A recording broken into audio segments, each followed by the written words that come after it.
Hello and welcome to Let's Play Blood Bowl with Juju.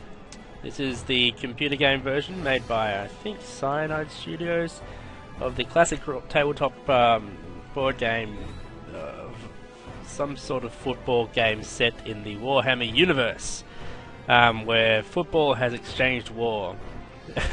It's an alternative universe. Anyway, this is a legendary edition, as you can see. Pretty much the best edition to get if you don't already own it. And even if you do already own it, I recommend you get it because it contains a whole bunch of new races and stuff like that. It even has a tutorial, which I've never played because I learned this game how to play it in the on the Dark Elf edition. I actually had to download the living rulebook because I'd never played Blood Bowl on a table before. And so I had no idea. There were a lot of things going on that I didn't really understand. I'll try and do my best to go through that stuff with you today, but I am not an expert on the game. I'm quite good at this game because I've played it quite a bit. I'll look at my settings here.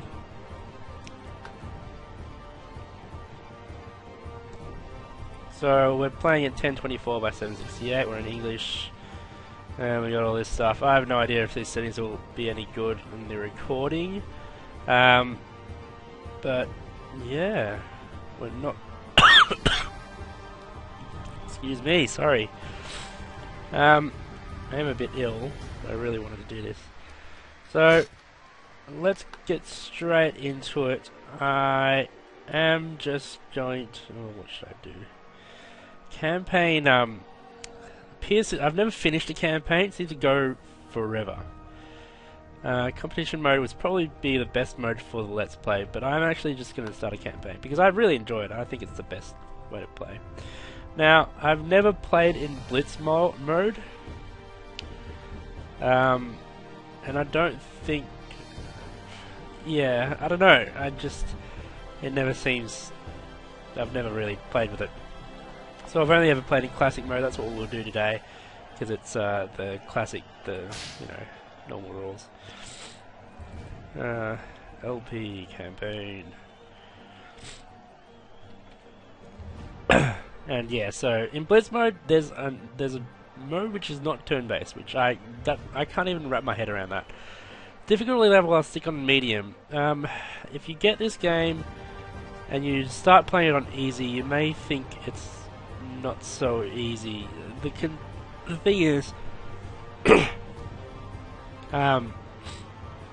medium. The playing on easy is like playing against a rookie who has no idea really what the risks and rewards are, and will make a lot of mistakes.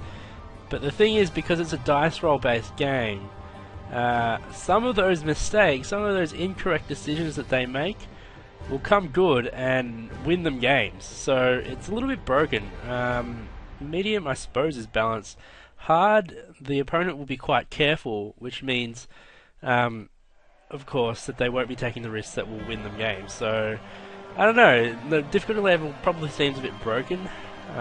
It makes sense in a weird sort of way, but, and, they won't always pay off when the easy one, makes stupid mistakes, so sometimes they will be punished, but yeah, just keep it on medium. Next, I've had the most success playing this game.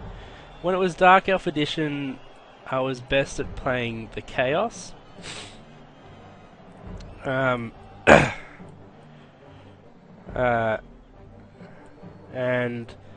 But nowadays, I pretty much, since I got the Legendary Edition, I haven't tried every single. I'll say that I haven't tried every single race. Some of them I'm just not interested in trying. I hear Khemri, like the way I like to play is quite violent, and I hear that Khemri are pretty violent. But when I tried them, I found them too slow and unable to really get much done. Because you do need to score runs, or not runs. I'm talking about touchdowns. Whether or not you destroy the other team or not.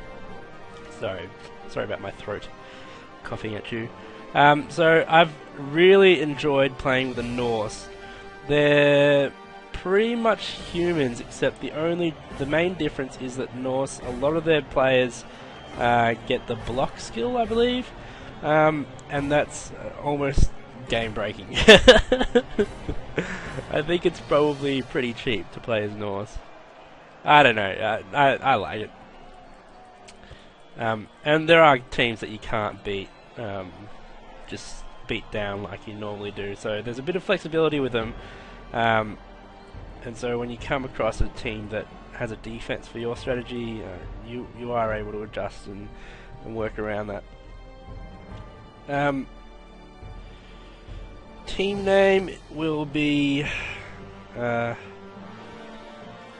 Thor's Hammer. The Hammer of Thor. Let's find a logo that's sort of relevant. I want one of the Norse themed ones. There's no big hammer one, unfortunately. That's kind of the closest, but it doesn't really look like anything at all. Yeah. I honestly don't know what that's meant to be, but we'll use it. Be pink. Yes! Strike fear into the hearts of men! We've got fine spirits and spice fish. It's a fine team motto. Alright, here we go. So, you've got all these options to choose things, but in reality, there's really only going to be one at a time that you're going to be allowed to take part in, because they're unlocked at different prestige levels, and obviously at certain points you'll have different amounts of prestige. But yeah, I mean, the competitions that are open just seem to cycle on forever and ever. I don't know if there's an ending to this campaign mode, to be quite honest with you. It probably goes on forever and ever. Which, you know, why not? We're right down the bottom here because we just started. We don't even have team members yet. But we'll escalate the ranks pretty quickly. The way I like to play. So who's at the bottom with us? Severed Heads, probably Orcs. Bugman's best. I believe they're Dwarvish. Holy Revengers might be High Elf or something. Or human, I don't know. We'll find out. Let's take part in this competition. So yes, we do want to buy some players. And yeah, as I was saying, skills block on almost everyone. Yeah, the stats are not incredible, so you want to hope for some good stat rolls at the end of when you level up. It's like there's a lot to get into if I was going to explain the whole game, so it's probably best that I just don't and get straight into a game. So we're going to get a bunch of, hang on, I like my Berserkers, so we'll get a couple of them. Yeah, and for balance reasons you obviously can't just fill your team up with Berserkers. That would be ridiculous. Norse Werewolves, I haven't found, they actually don't have block. They're the only guys on the team that don't have block, and that could be a problem because you kind of expect it. Block, for those who don't know, oh yeah, it's over here.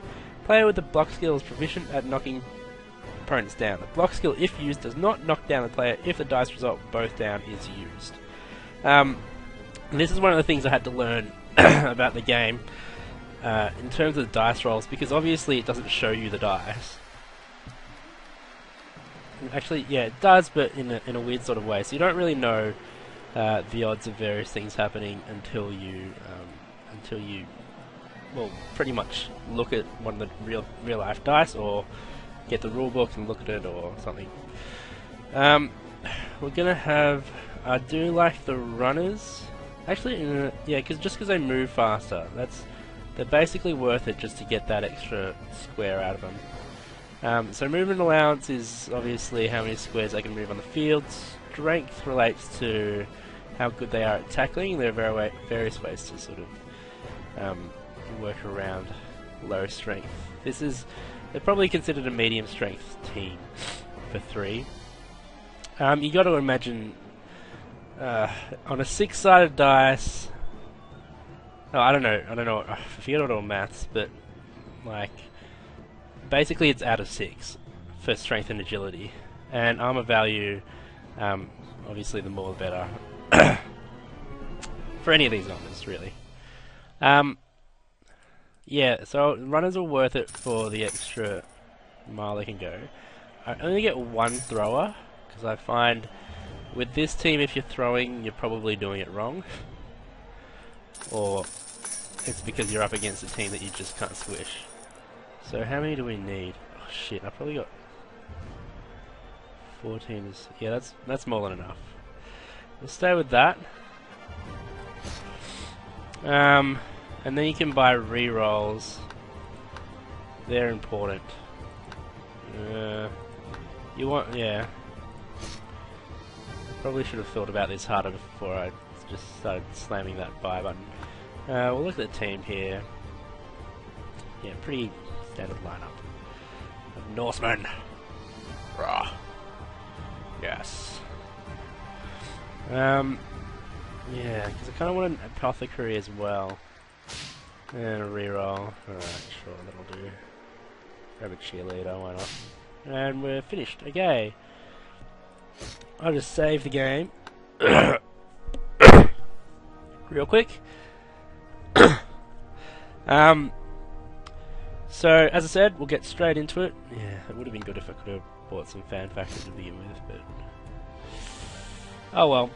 Yeah, I'll get straight into it. We'll show you how the game works and what we're doing. For those of you who have never played it before. And let's just... oh, I should have checked the... anyway. Okay, so because our team value is shit... what are they? Fuck. I don't even know if I've come against these people before. They can all dodge.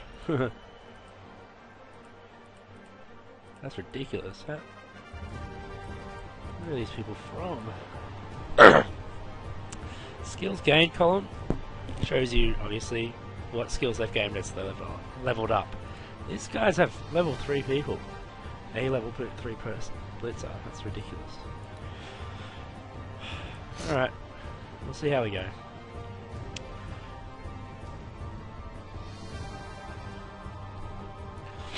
So, we've got inducements because our team is shit.